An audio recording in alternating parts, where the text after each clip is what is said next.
So I woke up last week and it was super miserable, grey and rainy outside, and I just thought, oh, you know how sometimes you get stuck in the sort of monotony of everyday life? It's like go to the gym, make your food, go to work, come back, faff around a bit, go to sleep, do that 5 days a week, go for brunch, coffee, walk on the weekend, and then repeat the whole cycle. I got into a bit of a rut thinking, well, it was kind of off the back of, I looked into my camera roll and I was wondering what I did exactly this time last year. And it was basically the same stuff. So I thought, what are we doing all of this for? Like, what is the point? And I wouldn't say I was wallowing, but you get into that sort of a little bit down because you're like, is this it? There must be more than this. And then, funnily enough, I'll cut to a clip. I was actually watching Friends of that scene where Chandler goes to Yemen and he goes up to the desk and he says, "Can I get a ticket to Yemen?" And then they give him a ticket, and then it sort of sparked in my mind, can you do that? And sort of I filmed it at the time, and here it is. I woke up this morning and it was super grey and rainy and miserable, and I just thought, why do we put up with these cold, miserable days for like 7, 8 months of the year for the like 1 or 2 glorious months of sunshine in London? It's like, if you work for yourselves or you work remote, why do we put up with this? And then weirdly, when I was thinking that, this clip came on. Hi, I need a fake ticket to Yemen. American Express?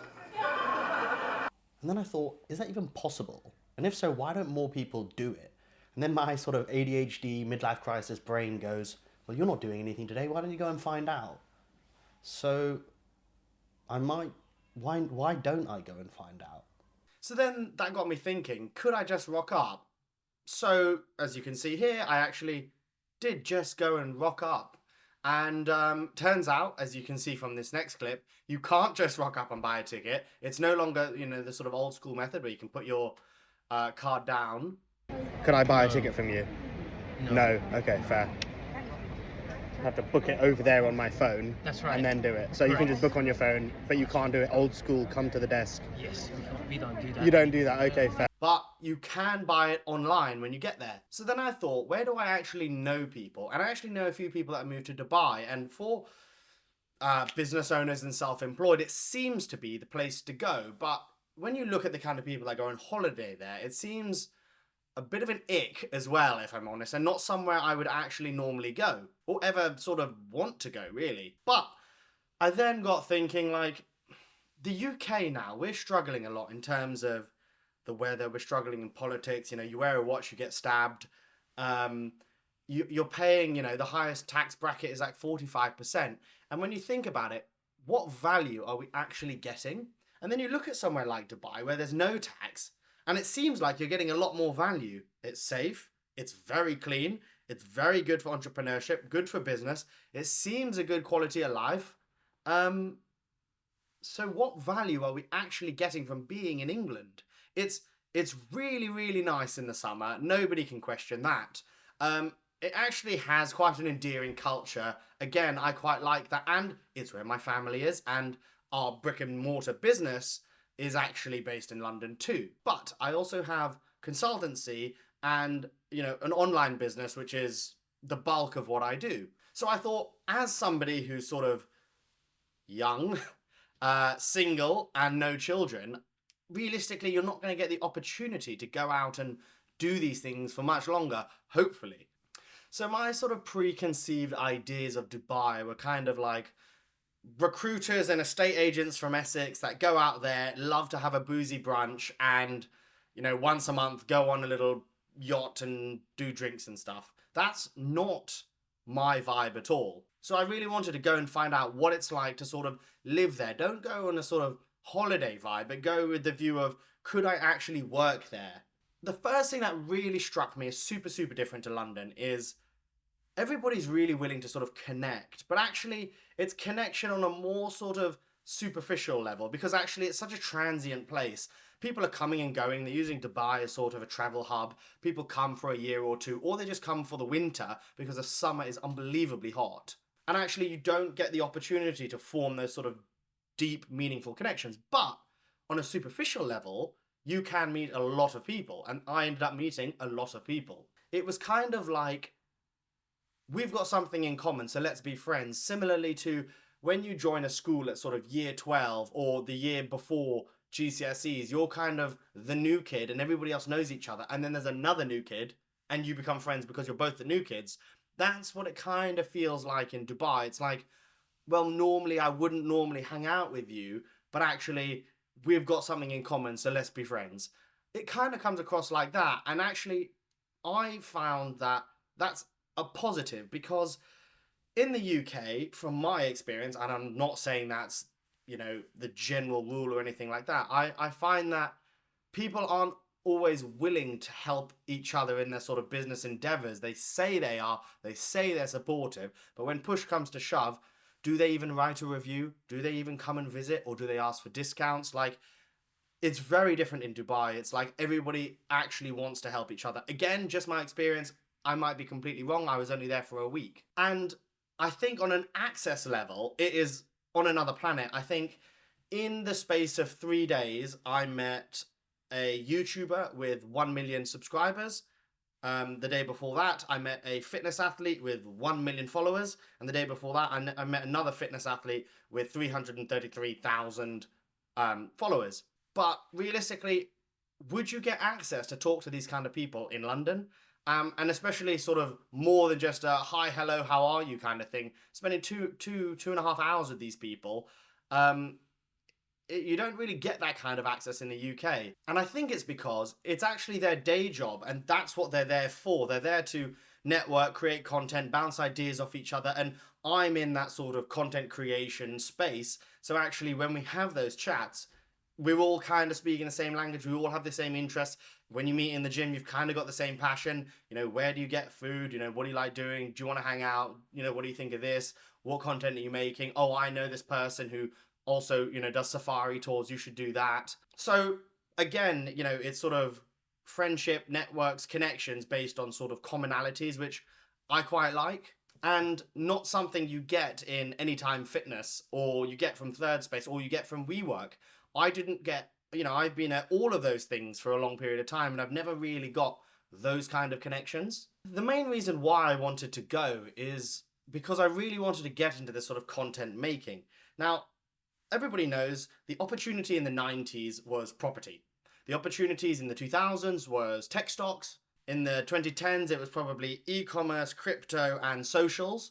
And I think moving through the 2020s, I'm forecasting it to be personal brand and sort of niche influencers. And if I really want to grow my personal brand and become a niche influencer, which is such an icky thing to say, but actually, if you look at what influencers do, it just allows you to market your business so much easier, your business interests, if you're doing it authentically.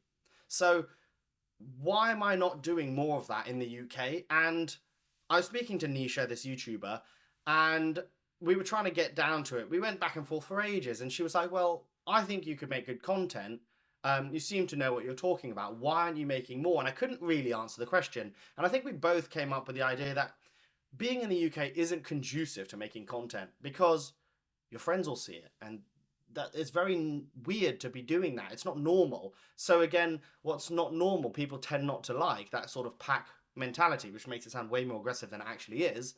And it's kind of a bit icky and it's a bit cringy, and you don't really want to make content sort of outside of your bedroom in case people see, especially if your interest is the gym and you're not sort of Mike Thurston or some absolutely massive bodybuilder. People are like, why are you making gym content, mate? Or unless you've sold 15 tech companies at a huge valuation, it's like, well, why are you making business content, mate? But in Dubai, everybody's holding each other's tripods. Everybody's making content with each other, complete strangers. I was asked to hold tripods. I asked somebody to hold my camera.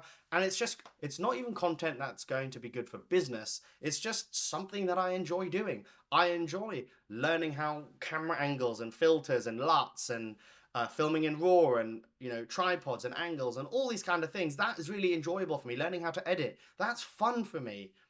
But in the UK, if you want to pursue something that's fun for you, you look a freak. So again, that for me has been a massive positive in terms of going out to Dubai. The other thing that absolutely blew me away about Dubai is the level of safety, everyone says it's safe, but I didn't know how safe it was until I went. The person I was staying with lost their house key 2 weeks ago. They don't lock their door. When they go to work, they leave it open. I could come and go, and it was open. Concierge didn't even say hello to me on the way in. The door is always open. Like, they went abroad for the weekend and left their flat open. Again, I find that wild. Like, when you're walking around in London, you have to text like this, always moving around so your phone doesn't get stolen. Or if you wear a watch, you instantly get stabbed. But in Dubai, it felt almost weird to have my phone out or leave it on a table when I go to the bathroom in a restaurant. Again, unheard of in the UK nowadays. I found it almost weird, like I was living in another world. So that is actually really, really nice, but takes a lot of getting used to. Now, I want to touch on the downsides, or sort of perceived downsides I had. Yes, these sort of Arab countries have got a wonderful culture, but at no point did I experience any of that culture. I don't think I interacted with a local person once. And the only sort of culture I had was because I was there during Ramadan, there was a call to prayer that happened quite a lot during the day. And actually, I quite like that because it always feels like you're on holiday, whether you're in Turkey or Egypt or Dubai or Abu Dhabi. When you hear the call to prayer, it kind of makes you feel like you're on holiday. But that was literally the extent of it. There was chain restaurants everywhere, chain coffee shops, the gyms. Everyone I met, very Western. Everyone was from Spain, Argentina, Germany, England, or Australian. So again, no real access to culture. And I thought going to Dubai, it might actually be, because everything's so high rise, it might be quite peaceful. But no. Everything is so loud. 1 minute, you're looking at the marina, you look away, and then you look back and there's a building there. There is building works every single day, and it is so loud. You can't sit on the balcony and have a call because there is drilling all day long. Now, yes, they build really pretty buildings, but Jesus, that's annoying. Another thing was, because it was Ramadan, it was dead quiet. I walked probably about 25 minutes from one side of the marina all the way up to Dubai Mall, and I reckon I saw about 5, 6 people in 20 minutes in like the main area. I thought that would be really, really nice, like when you go to sort of a members club and it's nice and quiet. But actually, it was a bit of a sort of when you go to a nightclub at 8 p.m. kind of vibe, cut to the In-Betweeners movie, when they all go in and there's absolutely no one there and there's no atmosphere. I think it was a little bit ghost town COVID vibe, which wasn't that fun because also a lot of the sort of restaurants and cafes that I wanted to go to were closed. Now, lastly, the sort of downside and worry I have about going to Dubai is I was chatting to a few people that had been there for 5, 6, 7 years, and they were saying it's not like it was. People aren't flourishing like they were.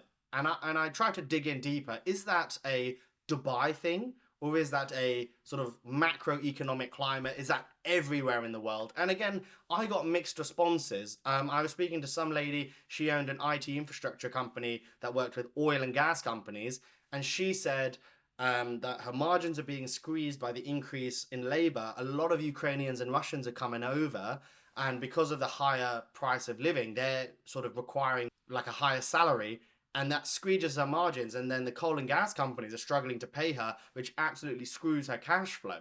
So, yes, that's one isolated incident, but I did speak to a few other people and I heard similar things. So is it the heyday glory years of sort of 5, 6, 7, 8 years ago? And is it on the way down, or is it just a blip in the road? Again, that's something I think worth finding out before you move there. So I think all in all, I would view Dubai as a sort of a house rather than a home. I don't know whether that makes sense, but it's sort of, because of its transient nature, it doesn't feel that homely. I think I'm going to use it as almost like a tool.